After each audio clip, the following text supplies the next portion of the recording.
कुछ स्थल हमारे नक्शों में नहीं होते, कुछ अनुभव हमारी स्मृतियों में नहीं होती और कुछ मास हमारे समय से परे चलते हैं। आषाढ़ मास वह सेतु है जो आत्मा को आत्मा तक ले जाता है। आज की कथा उसी सेतु पर चलने वाली एक पथिक की है।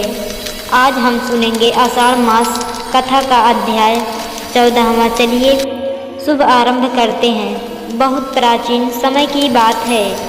विंध्यागिरी पर्वतमाला में के मध्य, जहाँ आकाश की सबसे गहरी चुप्पी उतरती थी, वहाँ स्थित था एक गुप्त सरोवर जिसे लोग उपरोक्त तिथि कहते थे। यहाँ सरोवर किसी आम जलकुंड की तरह नहीं था। उसका जल शुद्ध था, शांत था, परंतु उसमें जब कोई झांकता तो वह अपना अतीत, वर्तमान और भविष्य देख लेता था। किंवदंती थी कि वहाँ जाना केवल उसी को अनुमति थी जिसकी आत्मा में पिछले जन्मों के दुख अब भी जीवित हो, पर उसकी इच्छा शून्य हो चुकी हो। कई ऋषियों ने उस स्थान को ढूंढा पर विफल रहे। फिर आया एक साधारण तपस्वी जिसका नाम था ऋतमानंद। ऋतमानंद ब्रह्मचारी था, जिसने 16 वर्ष की अवस्था में गृह त्याग दिया था।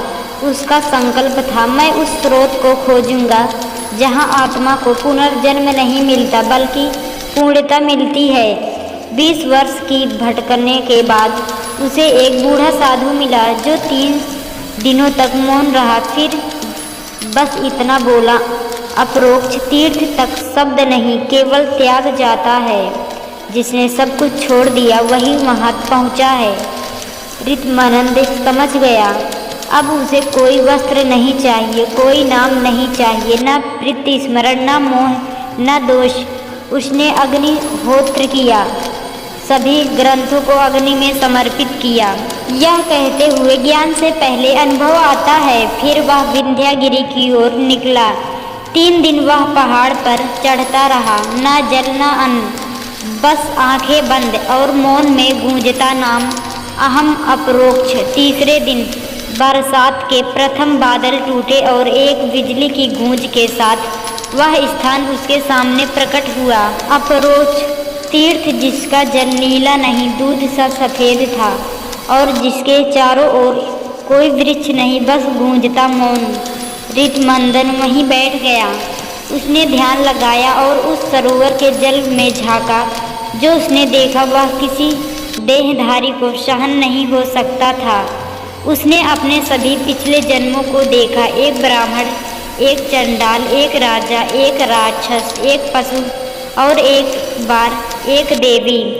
हर जन्म की एक स्मृति, प्रेम, युद्ध, लोभ, बलिदान, ईर्ष्या, करुणा सब एक चलचित्र की तरह उसके सामने थी। वह कांप गया, उसकी सांसें टूटने लगी, उसके नेत्र रक्तमय हो गए। उसने वहाँ से हटने की कोशिश की पर जल ने उसकी हथेलियों को पकड़ लिया और तब एक स्वर आया, भागने से ज्ञान नहीं आता। तू इन सब का परिचित है और तू ही सबका भोगता है। फिर उसी सरोवर के मध्य एक स्त्री आकृति प्रकट हुई, श्वेत वस्त्र में, नेत्रों में पृथ्वी का विस्तार और मस्तक पर चंद्र बिंदु। वह बोली, ऋतमंदन, तू अब पूर्ण है, तू अब संभावित नहीं, संपूर्ण है।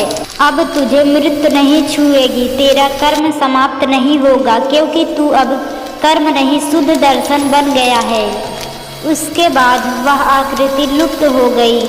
ऋतमंदन ने अपनी आंखें बंद की और उसके शरीर से प्रकाश निकलने लगा। वह वहीं बैठा रहा 3 दिन 3 रात। फिर वह धीरे धीरे सिर से लेकर चरणों तक जल में बदल गया। कहा जाता है वह आज भी परोक्ष तीर्थ में समाया है और जब कोई सत्य खोजने आता है वह सरोवर उस साधक को उसके सभी जन्मों का दर्शन कराता है। इस कथा से हमें यह शिक्षा मिलती है, आषाढ़ मास केवल व्रत और तपस्या का नहीं बल्कि आत्मा दर्शन का मास है। जो अपने भीतर के तीर्थ को देखना चाहता है उसे बाहर के ग्रंथ त्यागने पड़ते हैं। अपरोक्ष तीर्थ कोई स्थान नहीं, वह आत्मा की उस गहराई का नाम है जहाँ मौन भी बोल उठता है, तू ही सत्य है।